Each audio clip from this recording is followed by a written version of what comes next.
Welcome to the Positive Pants Podcast. Mindset, motivation, and inspiration to help you find your positive pants. Let go of negative thinking and stop living for the weekend. With your host, Fran Excel. So welcome to the show. As always, it's Fran Excel, Mindset Coach, helping you find your very own pair of positive pants so you can get out of your own way and live a life that you love. Thank you so much for joining me. I'm very grateful you've chosen to put me in your earbuds today. Please do hit the subscribe button so you don't miss anything, and do leave me a review. I love reading them, and it really helps me get found by other people who need to hear what I share.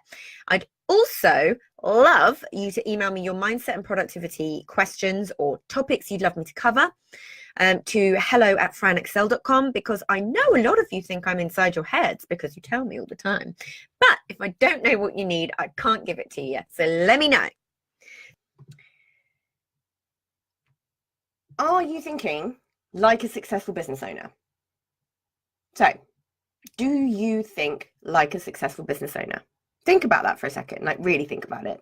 Do you think, therefore feel, take the actions of and get the results of a successful business owner? For me, this is one of the biggest pieces of the puzzle.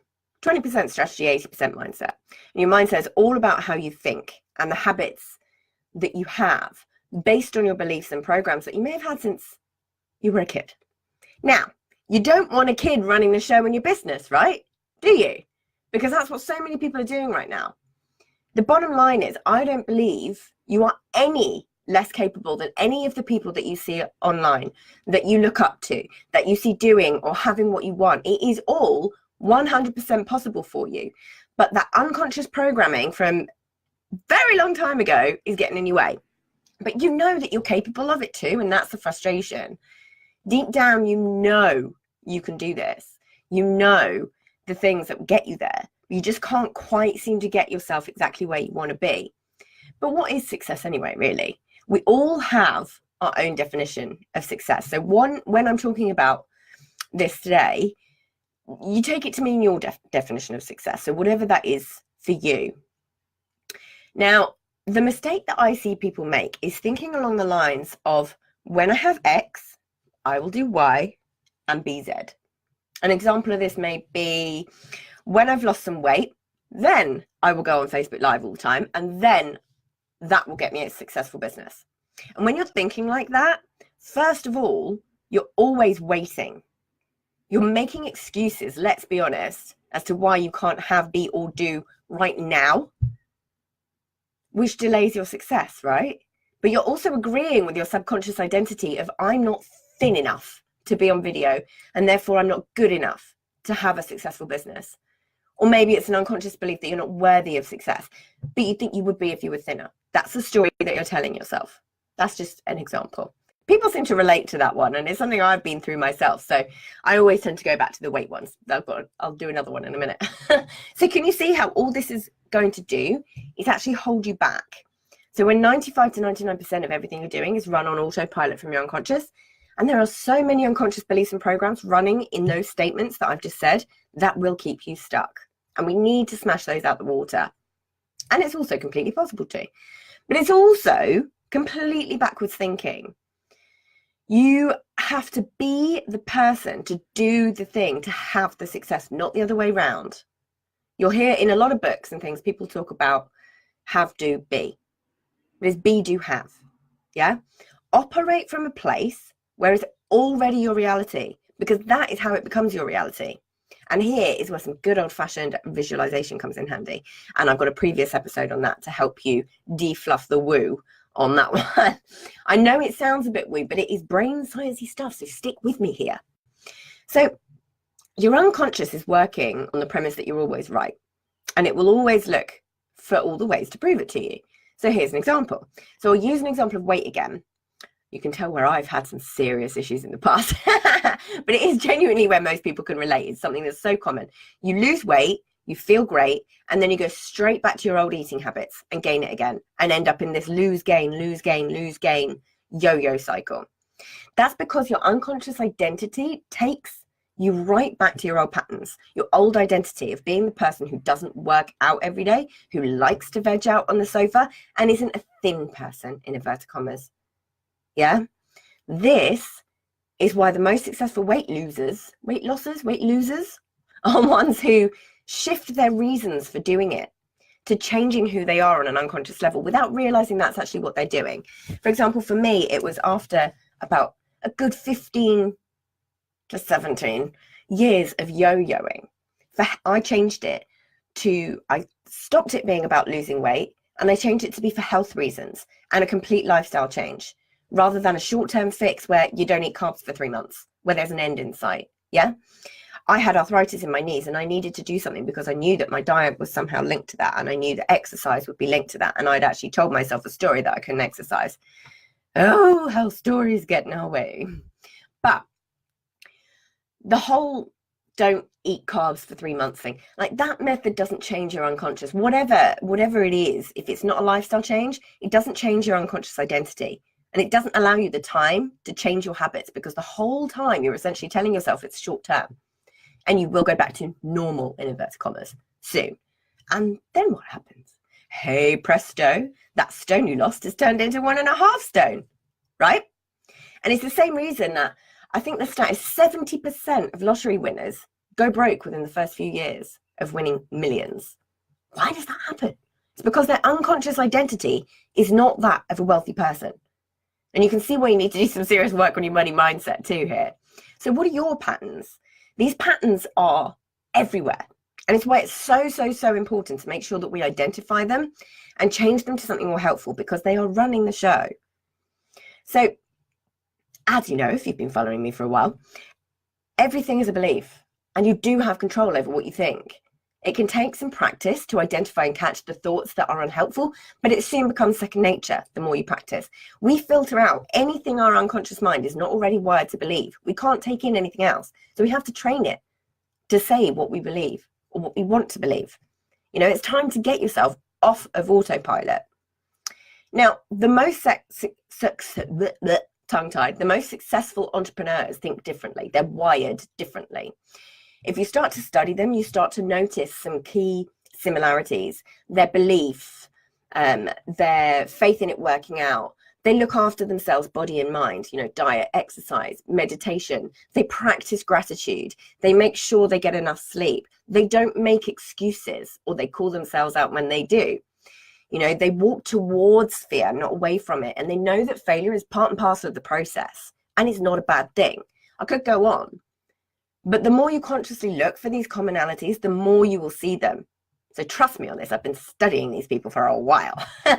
Now, one set of business owners do have it slightly easier to start with. And those are the people who haven't grown up with what I call the corporate belief system. Yeah, being taught that having a job, a career, a regular income plus benefits where you work your way up the ranks and you're always going for the next promotion. You know, the idea that that is the safest. And that does tend to carry the most prestige. You know, when you go in and you're talking to family and you say, you know, oh, I'm an account director at the Telegraph, or, you know, oh, I've left my corporate job, well-paying corporate job, to start my own business. Most people react to that with shock horror, right? Ugh, you can see why those beliefs can make it difficult when starting your own business is just that. It's starting again, back at the bottom, that place that you worked so many years to get away from. Ugh. Yeah?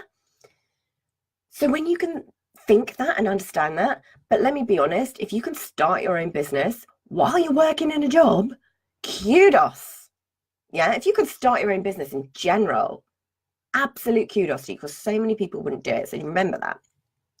Now, many people will not be first generation entrepreneurs, just like me. So, and these people have to work a little harder to begin with. So an example, my dad was a school teacher, biology teacher and a housemaster, and my mum was a school nurse. So it was really long hours and hard work. That's what I saw growing up, to live paycheck to paycheck, you know, where you're justifying everything that you spend. Now, don't get me wrong, I had a great childhood, but those were the beliefs that I saw. I took them on and I modeled them, which is fine for corporate. You know, you work hard, you work your way up to the ranks, you know, you have a good work ethic, all of that sort of stuff. But it's not so much for running your own business. You'll end up in hustle mode when you haven't got a time to clock out in the evening. That's where you're going to end up. And that's where you can head for burnout. So you have to work really, really hard for your money. And then you have to justify everything you spend, is what I grew up with, among many other things. But my parents also taught me to be a self-starter, hugely important as a business owner, to always do my best. And they gave me a really blooming great work ethic, which took me really far. But the first bit is what gets in the way. Yeah. So when you work on that and you can smash through these beliefs and what is actually true and what isn't, that's where it can help. Whereas what you often see is some of the most successful entrepreneurs tend to be third or fourth generation entrepreneurs. They grew up with beliefs around owning a business being easier, being the norm. So you can see how those beliefs and that identity makes it far easier for them. So when you're looking at yourself going, why is it so hard for me and so easy for them? There is no difference other than your thoughts and your beliefs. Yeah? So how are you thinking?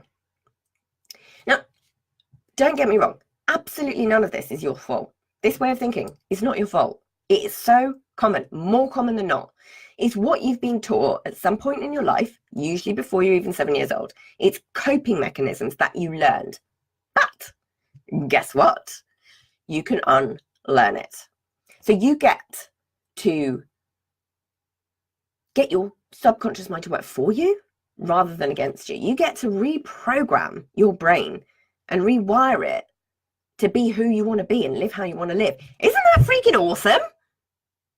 Right? When I first started discovering this and unpicking this, it was revelation. So I just want you to know that. So here's an exercise for you. And if you have a pen and paper, write this in your journal, pause, come back to it, or listen and re-listen to it later. So when I'm saying you get to reprogram your brain, and rewire it to be who you want to be and live how you want to be and live how you want to live. So who is that person? What are the characteristics of people that you admire that you aren't currently modeling? What are their habits? What do you notice? What are the commonalities that you see that you could apply to your own life? What do they do that you're not right now? Who do you have to be that you're currently not being to do what you know will move the needle? And then you can have exactly what you want. Who do you have to be? Do you have to be grateful? Do you have to be committed? Do you have to be resilient? All of these things can be learned. Do you have to be confident? What are the traits that you see in people, or that you assume you're seeing in people? Because let's be honest, a huge amount of what we do is an assumption. Who do you have to be? Really start to create that person. Start on paper and then start to live that life. Yeah. Live from who that person is rather than where you're at right now. There's nothing wrong with who you are right now. But if you've got beliefs that are holding you back from what you want to be and do, then we need to sort that. So live from who that person is. A belief is just a thought repeated time and time again over time. That's it. So change your thoughts, change your beliefs, change your actions, and change your results. Everything you want is waiting on the other side, and it is all 100% possible for you. Because I know that was quite a big one. It's one that will probably require being listened to a couple of times because there's a lot of stuff in there. So if you got value from this and you know in your gut that now is the time to step up and start rewiring your thinking and changing things for yourself, then book in a free discovery call so we can work out what needs to happen to get you from where you're at right now to the action-taking success you know you can be. And if you want my eyes and ears on your problems, I work with people one-on-one and through my Proactive Pants Mastermind. So stop waiting for if and when and decide to change things now, because you can. And as always, I hope that was helpful. So any questions, just let me know. And as always, I will see you next week. Bye.